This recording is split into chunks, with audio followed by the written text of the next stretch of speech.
بسم الله الرحمن الرحيم ياسين والقرآن الحكيم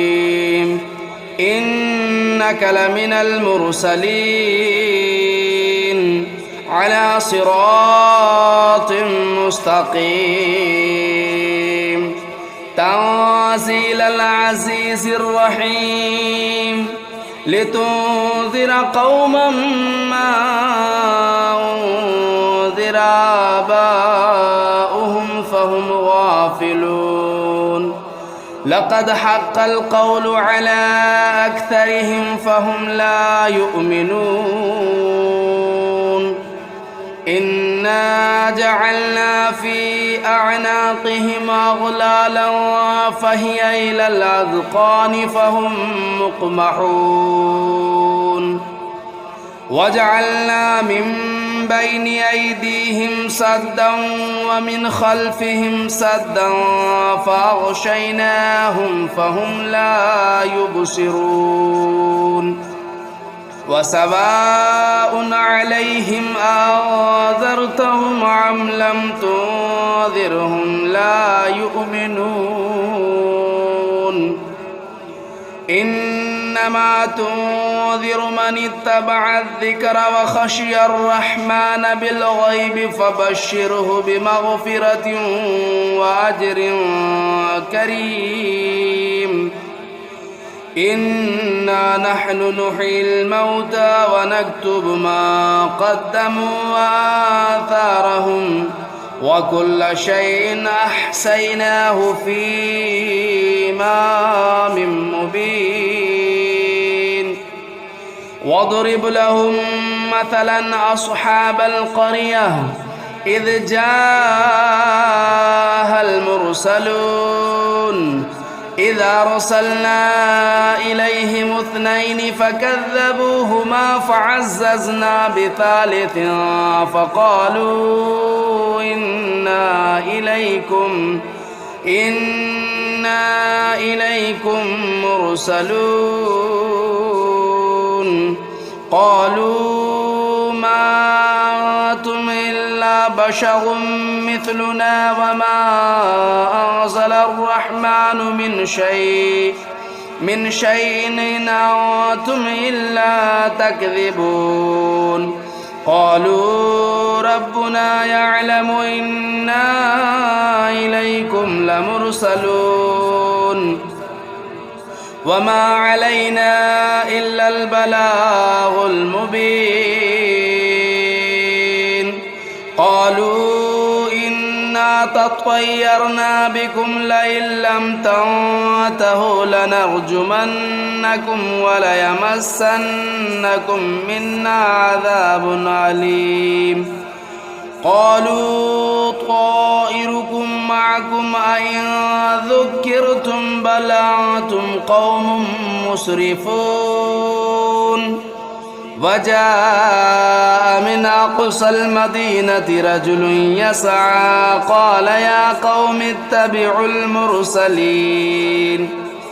اتبعوا من لا يسألكم أجرا وهم مهتدون وما لي لا أعبد الذي فطرني وإليه ترجعون أتخذوا من دونه آلهة إن يردني الرحمن بضر لا تغن عني شفاعتهم شيئا ولا ينقذون إني إذا لفي ضلال مبين إني آمنت بربكم فاسمعون قيل ادخل الجنة قال يا ليت قومي يعلمون بما غفر لي ربي وجعلني من المكرمين وما أنزلنا على قومه من بعده من جود من السماء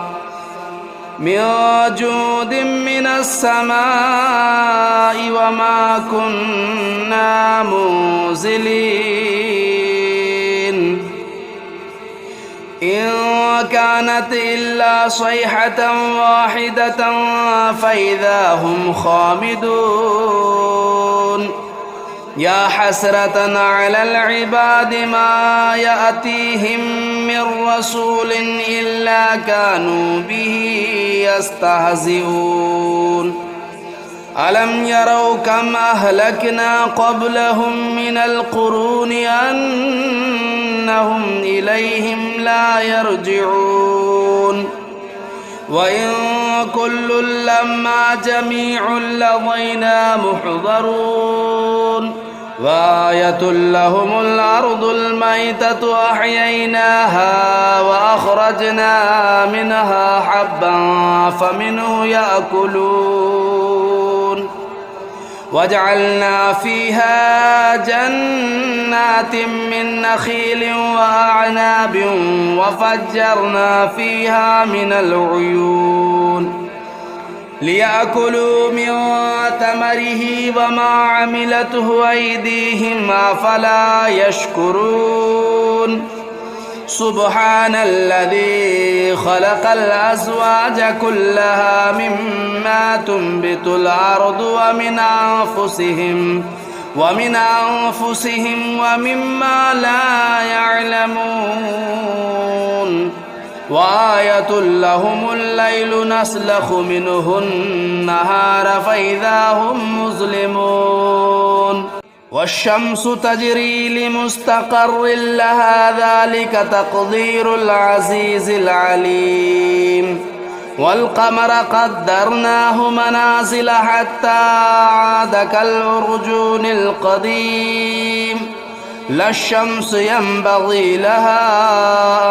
أن تدرك القمر ولا الليل سابق النهار وكل في فلك يسبحون وآية لهم أنا حملنا ذريتهم في الفلك المشحون وخلقنا لهم من مثله ما يركبون وإن نشأ نغرقهم فلا صريخ لهم ولا هم ينقذون إلا رحمة منا ومتاعا إلى حين وإذا قيل لهم اتقوا ما بين أيديكم وما خلفكم لعلكم ترحمون وما تأتيهم من آية من آيات ربهم إلا كانوا عنها معرضين وإذا قيل لهم أنفقوا مما رزقكم الله قال الذين كفروا للذين آمنوا أنطعم من لو يشاء الله أطعمه إن أنتم إلا في ضلال مبين ويقولون متى هذا الوعد إن كنتم صادقين ما ينظرون إلا صيحة واحدة تأخذهم وهم يخصمون فلا يستطيعون توصية ولا إلى أهلهم يرجعون ونفخ في الصور فإذا هم من الأجداث إلى ربهم ينسلون قالوا يا ويلنا من بعثنا من مرقدنا هذا ما وعد الرحمن وصدق المرسلون إن كانت إلا صيحة واحدة فإذا هم جميع لدينا محضرون قالوا يا ويلنا من بعثنا من مرقدنا هذا ما وعد الرحمن وصدق المرسلون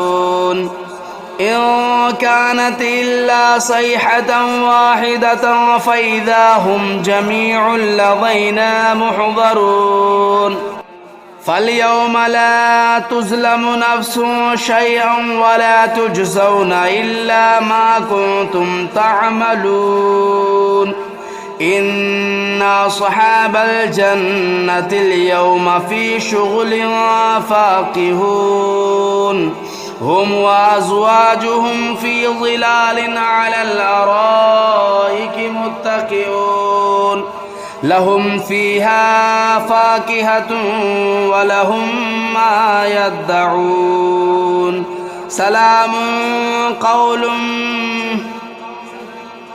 سلام قولا من رب رحيم وامتازوا اليوم أيها المجرمون ألم أعهد إليكم يا بني آدم ألا تعبدوا الشيطان إنه لكم عدو مبين وأن اعبدوني هذا صراط مستقيم ولقد أضل منكم جبلا كثيرا أفلم تكونوا تعقلون هذه جهنم التي كنتم توعدون اصلوها اليوم بما كنتم تكفرون اليوم نختم على أفواههم وتكلمنا أيديهم وتشهد أرجلهم بما كانوا يكسبون ولو نشاء لطمسنا على أعينهم فاستبقوا الصراط فأنى يبصرون ولو نشاء لمسخناهم على مكانتهم فما استطاعوا مضيا ولا يرجعون ومن نعمره ننكسه في الخلق أفلا يعقلون وما علمناه الشعر وما ينبغي له إن هو إلا ذكر وقرآن مبين لينذر من كان حيا ويحق القول على الكافرين أولم يروا أنا خلقنا لهم مما عملت أيدينا أنعاما فهم لا مالكون وذللناها لهم فمنها ركوبهم ومنها يأكلون ولهم فيها منافع ومشارب أفلا يشكرون واتخذوا من دون الله آلهة لعلهم ينصرون لا يستطيعون نصرهم وهم لهم جند محضرون فلا يحزنك قولهم إنا نعلم ما يسرون وما يعلنون أولم ير الإنسان أنا خلقناه من نطفة فإذا هو خصيم مبين وضرب لنا مثلا ونسي خلقه قال من يحيي العظام وهي رميم قل يحييها الذي أنشأها أول مرة وهو بكل خلق عليم الذي جعل لكم من الشجر الأخضر نارا فإذا أنتم منه توقدون أوليس الذي خلق السماوات والأرض بقادر على أن يخلق مثلهم بلى وهو الخلاق العليم إنما أمره إذا أراد شيئا أن يقول له كن فيكون فسبحان الذي بيده ملكوت كل شيء وإليه ترجعون بسم الله الرحمن الرحيم الرحمن علم القرآن خلق الإنسان علمه البيان الشمس والقمر بحسبان والنجم والشجر يسجدان والسماء رفعها ووضع الميزان ألا تطغوا في الميزان وأقيموا الوزن بالقسط ولا تخسروا الميزان والأرض وضعها للأنام فيها فاكهة والنخل ذات الأكمام والحب ذو العصف والريحان فبأي آلاء ربكما تكذبان خلق الإنسان من صلصال كالفخار وخلق الجان من مارج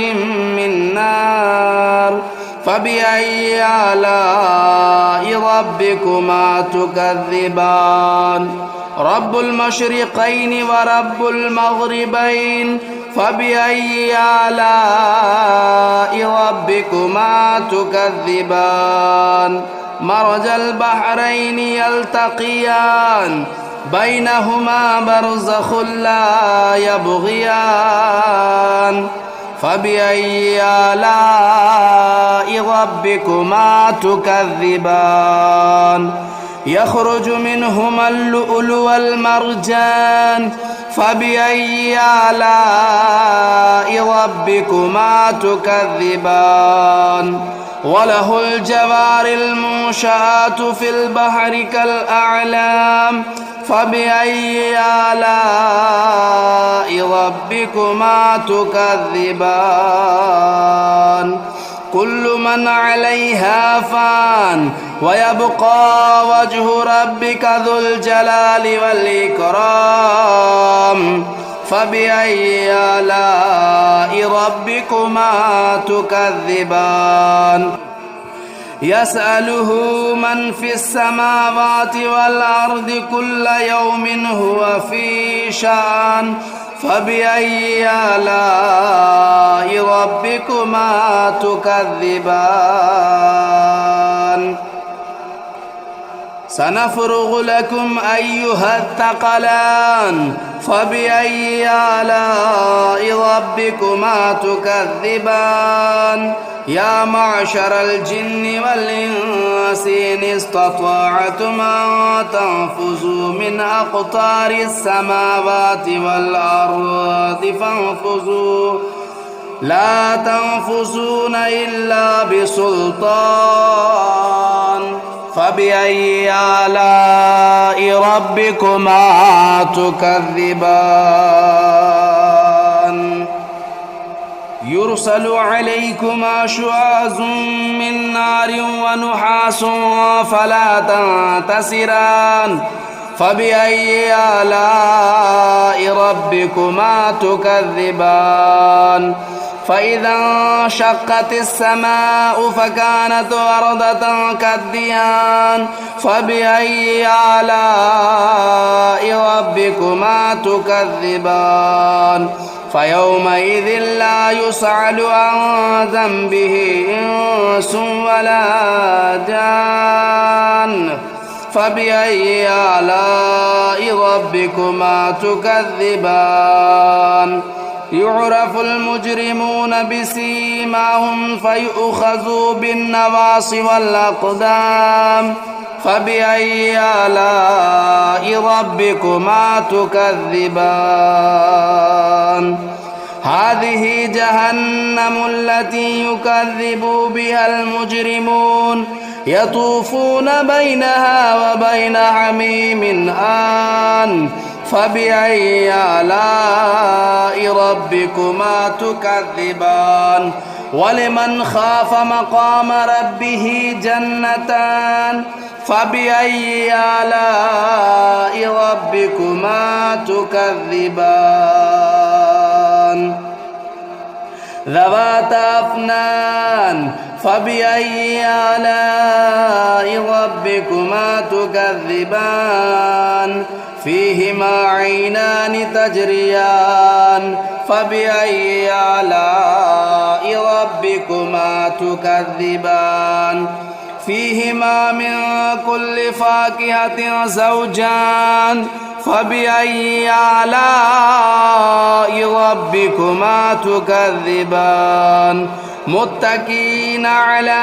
فرش بطائنها من استبرق وجنى الجنتين دان فبأي آلاء ربكما تكذبان فيهن قاصرات الطرف لم يطمثهن إنس قبلهم ولا جان فبأي آلاء ربكما تكذبان كأنهن الياقوت والمرجان فبأي آلاء ربكما تكذبان هل جزاء الإحسان إلا الإحسان فبأي آلاء ربكما تكذبان ومن دونهما جنتان فبأي آلاء ربكما تكذبان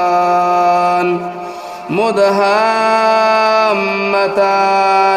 فبأي آلاء ربكما تكذبان فيهما عينان نداختان فبأي آلاء ربكما تكذبان فيهما فاكهة والنخل والرمان فبأي آلاء ربكما تكذبان فيهن خيرات حسان فبأي آلاء ربكما تكذبان حور مقصورات في الخيام فبأي آلاء ربكما تكذبان لم يطمثهن إنس قبلهم ولا جان فبأي آلاء ربكما تكذبان متكئين على رفرف خضر وبخري حسان فبأي آلاء ربكما تكذبان تبارك اسم ربك ذو الجلال والإكرام بسم الله الرحمن الرحيم تبارك الذي بيده الملك وهو على كل شيء قدير الذي خلق الموت والحياة ليبلوكم أيكم أحسن عملا وهو العزيز الغفور الذي خلق 7 سماوات طباقا ما ترى في خلق الرحمن من تفاؤت فارجع البصر هل ترى من فطور ثم ارجع البصر كرتين ينقلب إليك البصر خاسئا وهو حسير ولقد زينا السماء الدنيا بمصابيح وجعلناها رجوما للشياطين وأعتدنا لهم عذاب السعير وللذين كفروا بربهم عذاب جهنم وبئس المصير إذا ألقوا فيها سمعوا لها شهيقا وهي تفور تكاد تميز من الغيظ كلما ألقي فيها فوج سألهم خزنتها ألم يأتكم نذير قالوا بلى قد جاءنا نذير فكذبنا وقلنا ما نزل الله من شيء إن أنتم إلا في ضلال كبير وقالوا لو كنا نسمع أو نعقل ما كنا في أصحاب السعير فاعترفوا بذنبهم فسحقا لأصحاب السعير إن الذين يخشون ربهم بالغيب لهم مغفرة وأجر كبير وأسروا قولكم أو اجهروا به إنه عليم بذات الصدور ألا يعلم من خلق وهو اللطيف الخبير هو الذي جعل لكم الأرض ذلولا فامشوا في مناكبها وكلوا من رزقه وإليه النشور أأمنتم من في السماء أن يخسف بكم الأرض فإذا هي تمور أم أمنتم من في السماء أن يرسل عليكم حاصبا فستعلمون كيف نذير ولقد كذب الذين من قبلهم فكيف كان نكير أولم يروا إلى الطير فوقهم صافات ويقبضن ما يمسكهن إلا الرحمن إنه بكل شيء بصير أمن هذا الذي هو جند لكم ينصركم من دون الرحمن إن الكافرون إلا في غرور أمن هذا الذي يرزقكم إن أمسك رزقه بل لجوا في عتو ونفور أفمن يمشي مكبا على وجهه أهدى أمن يمشي سويا على صراط مستقيم قل هو الذي أنشأكم وجعل لكم السمع والأبصار والأفئدة قليلا ما تشكرون قل هو الذي ذرأكم في الأرض وإليه تهشرون